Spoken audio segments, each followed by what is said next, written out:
Hey there, in this video, I will show you how to change Instagram ringtone on Android. If your Android device has a specific setting for app notifications, you may be able to customize Instagram's notification sound separately. Here is our guide. Number 1. Open the Settings app. Number 2. Go to Apps or Application Manager. Number 3. Find and select Instagram from the list of installed apps. Number 4. Look for notifications or a similar option. Please note that the steps may vary slightly depending on your Android device and its version.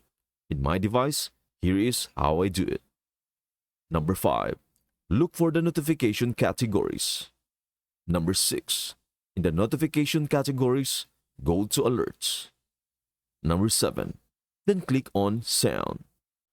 Number 8. As you can see, over here, you'll be presented with a list of available ringtones. You can even adjust the volume.